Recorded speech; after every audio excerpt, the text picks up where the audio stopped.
It's AM, and the only sound is the low hum of the broadcast equipment and the rain lashing against the studio window. I'm Leo, and for the last 15 years, I've been the voice of the city's midnight hours. My show, Midnight Melodies, is a haven for the lonely, the night owls, the insomniacs.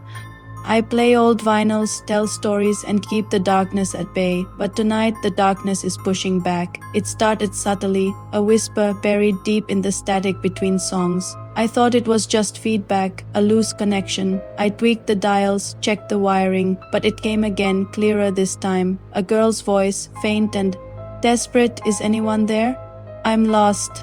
I froze. My show is a one-way street. I talk, you listen. There are no call-ins. I shook my head, blaming the late hour and too much coffee. I put on another record, a classic blues track, hoping the familiar melody would ground me, but her voice sliced through the music. Leo? Is that you?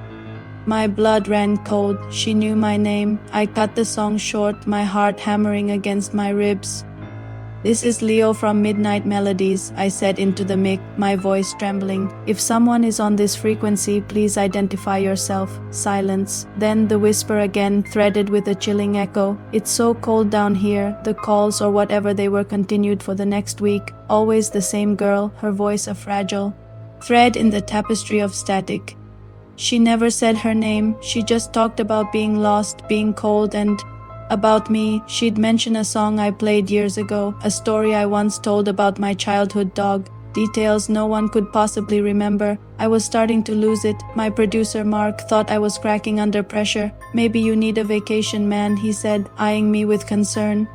But I knew this was real. Desperate, I started digging. I spent my days in the library archives, poring over old newspapers from a decade ago. I searched for missing girl and radio, and then I found it, an article from 10 years back. A 16-year-old girl named Lily Anderson vanished without a trace. The article mentioned she was a huge fan of a local radio show.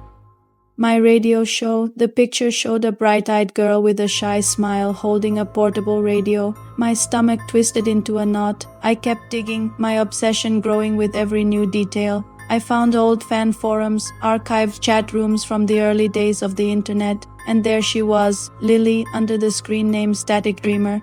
She posted constantly about Midnight Melodies. She wrote about how my voice was her only friend in the dark, how the music I played gave her hope. She even mentioned a specific night 10 years ago to the day. That night I had announced I was doing a special live remote broadcast from the old abandoned observatory on Blackwood Mountain, a Music Under the Stars event. It was a last-minute, poorly planned idea that I'd announced on a whim. The station manager was furious, and we ended up canceling it due to a sudden storm warning. I made a brief announcement about the cancellation an hour before the show, but by then, maybe it was too late. Lily's last post was from that evening, going to meet my hero Leo at the observatory tonight. He said to come listen to the music under the stars. I can't wait. Then nothing, the police reports confirmed it. Her car was found abandoned near the base of Blackwood Mountain. They assumed she got lost in the storm. They never found her. The realization hit me like a physical blow. She wasn't just a fan. She went there for me because of my stupid, careless announcement, the voice on the radio.